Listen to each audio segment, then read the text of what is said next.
Olá pessoal, o programa Mais Cidadão de hoje traz um assunto muito importante, prioritário para a sua vida, para a nossa, para a vida do Brasil de hoje e do futuro.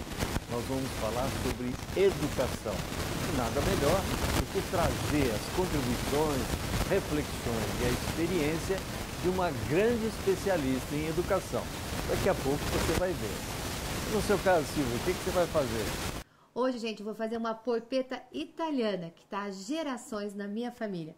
Minha bisavó, minha avó, minha mãe fazia e hoje eu estou fazendo para você. Você vai ver. É um bolinho de carne que pode ser frito, assado, pode ser no molho, mas é bem simples e muito saboroso. Então nós vamos juntos.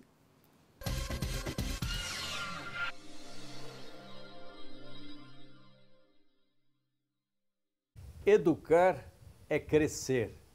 Crescer é viver. Portanto, a educação é vida, no sentido mais autêntico da palavra. Quem disse isso foi um grande educador e gestor da educação, Anísio Teixeira, uma referência para todos nós que militamos e priorizamos a educação. O programa de hoje, Mais Cidadão, trata exatamente da educação como um parâmetro importante para mudar a qualidade de vida das pessoas no Brasil. Para falar sobre isso, nós convidamos uma educadora de mão cheia. O nome dela, Cristina Tempesta. Ela é pedagoga de formação, ela tem doutorado pela Unicamp em educação, produz livros, apostilas e material didático em geral e é diretora-geral hoje da organização que toma conta das unidades todas do Colégio Progresso. Obrigado, Cristina, por participar do nosso programa. Eu que agradeço, professor Eduardo Coelho, é um prazer enorme aceitar o seu convite, estar aqui para falar de educação, que é uma das minhas paixões, e trocar um pouco de ideia com uma pessoa que eu admiro muito, que é o senhor com a sua trajetória em educação e com a qual eu pude conviver alguns anos da minha vida. É um prazer enorme reencontrá-lo. Obrigada pelo convite. Muito obrigado. Eu que agradeço, você é uma referência para nós, por tudo que você tem produzido e cada vez crescendo mais, né? Então, eu queria falar para você sobre educação. Eu, claro, escolhi a educação como oxigênio da minha vida, mas eu queria saber de você. Qual é a importância da educação que você atribui para você e para as pessoas de uma forma geral? Bom, para mim, eu digo que eu sou uma pessoa privilegiada, que eu acabei escolhendo certamente o que eu queria fazer para o resto da vida no meu trabalho. Tá certo. Então, eu não vejo diferença entre prazer e trabalho, porque enquanto estou trabalhando, estou tendo um prazer enorme por estar lidando com educação. Quando penso na vida das pessoas, e a gente abre esse leque de análise não só para o nosso país, mas para o momento atual do planeta que a gente está vivendo, certo. Os países que fizeram grandes mudanças, sejam sociais, sejam tecnológicas, eles investiram fortemente em educação. Tanto educação básica como educação de ensino superior. Então, eu não consigo pensar que a gente vá atingir melhora de qualidade de vida e maior igualdade no mundo do tamanho do nosso, com o tamanho dos desafios que a gente enfrenta, se nós não investirmos em educação. Então, eu acho uma saída possível e necessária. Então, o Brasil é cheio de necessidades. A questão da saúde é uma questão fundamental que todos colocam hoje, talvez como uma demanda mais importante. Sim. Segurança, transporte de massa, educação, a habitação. Quando a gente vê nas questões políticas, nas eleições e tudo mais, muito poucos colocam a educação como uma questão essencial. Colocam as outras prioridades e a educação fica sempre relegada a um segundo plano. Isso historicamente no Brasil.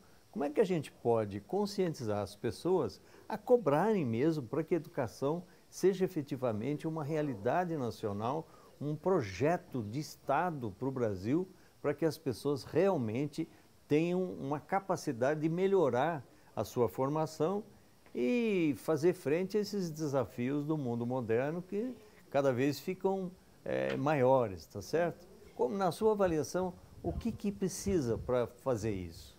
Quando a gente pensa em educação e a gente faz essa análise da perspectiva que que o senhor está propondo, que os políticos falam de educação, acho que está mais que na hora da gente trazer a educação para dentro da casa da gente.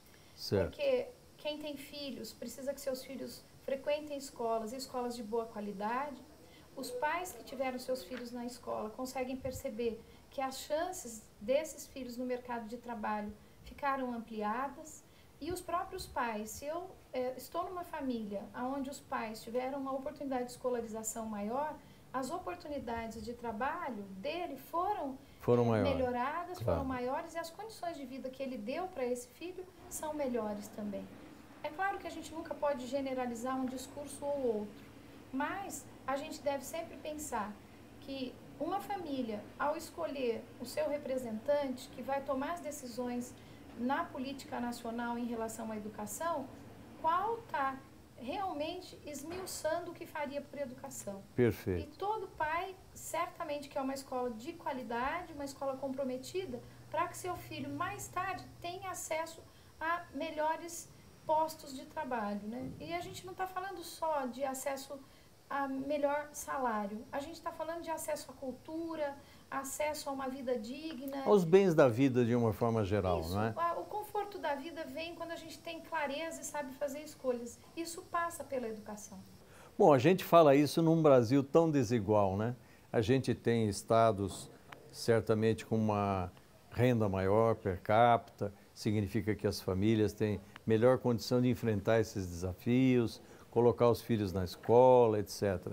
E alguns estados, ainda no norte, no nordeste, a gente vê uma situação de uma carência maior. Por exemplo, em termos de escolaridade, 11,6 anos de estudo é o que, em média, aquele jovem que teve entre 18 e 29 anos estudou ao longo da sua vida. Quando você trata de uma população mais carente, são quase 4 anos a menos de escolaridade que ela teve, porque ela evadiu da escola por uma razão ou outra, teve que trabalhar, e aí a situação se complica. Nós, claramente, precisamos propor alguma coisa para isso. O que fazer para que essas médias realmente façam com que todos participem dessa, vamos dizer assim, oferta de educação, não apenas em termos de quantidade, mas de qualidade. Eu acho que o que a gente vê na educação hoje é bem fruto das diferenças sociais que o país como um todo tem. E isso não é exclusivamente do Brasil.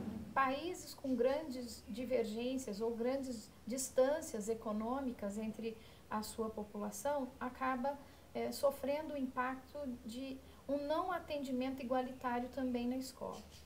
Por outro lado, quando a gente pensa no Brasil, a gente tem diferenças grandes, sim, entre regiões do norte e nordeste do país e sul-sudeste, mas a gente tem experiências interessantes, como vem acontecendo em Sobral, onde a escola pública tem carregado uma quantidade bastante grande, atraído uma quantidade bastante grande no Ceará, de uma forma geral, de alunos, e tem conseguido resultados interessantes em termos de alfabetização, tanto matemática quanto de língua materna ou português.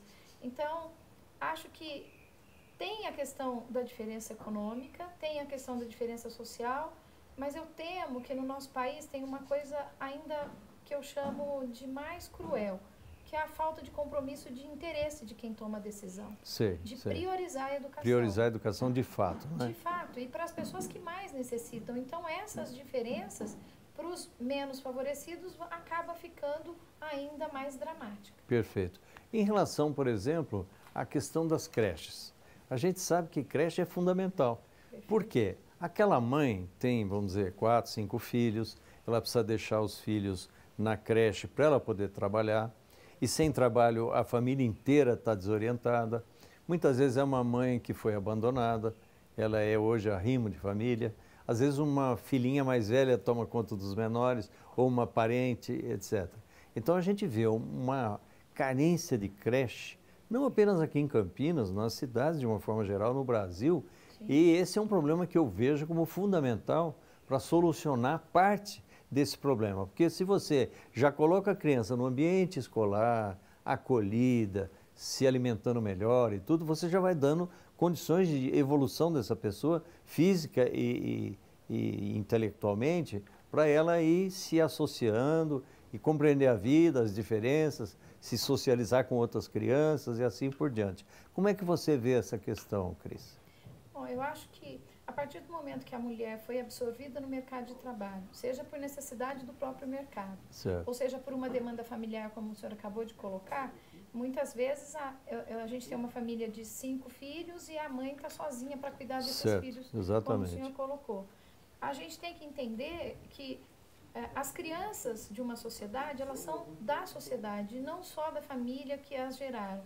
Isso pode parecer estranho a um primeiro olhar do que eu estou dizendo, mas crianças bem cuidadas desde a primeira infância, por meio da educação, eu acabo tendo, enquanto sociedade de maneira geral, muitos outros ganhos. Seja na área de saúde, porque eu vou ter uma Certo. pessoa que sabe se cuidar, se alimentar, se preservar, meu gasto com saúde diminui. Seja na parte de segurança pública, porque eu vou ter pessoas melhor encaminhadas para as escolhas da vida. Então, se eu cuido da sociedade de maneira mais ampla, amparando essas crianças em espaços educacionais e dividindo com essa família, que seja pai, seja mãe, seja só uma mãe ou só um pai, que às vezes a gente também tem famílias configuradas dessa forma, tenha uma creche pronta para receber, para acreditar e desenvolver a educação e a formação nessa criança, a sociedade toda ganha. Não só as pessoas que naquele momento precisaram da creche, mas todo um grupo social que vai conviver com essa criança que vai ser um futuro adolescente, um futuro adulto. Perfeito. Então, se a gente olha tudo de maneira mais ampla, todos nós, de todas as categorias sociais, seríamos beneficiados com uma creche e uma educação inicial de boa qualidade. Então nós podemos, entre todas as coisas que nós estamos falando aqui, a questão da creche já é uma questão fundamental. Precisa marcar essa questão para a gente cobrar das autoridades, incluir em planos de governo e tudo, a solução dessa questão. Nós vamos fazer um pequeno intervalo comercial, nós voltamos em seguida, estamos aqui falando com a professora doutora Cris Tempesta. Eu chamo ela de Cris porque eu sou amigo dela. Um abraço, daqui a pouco a gente volta.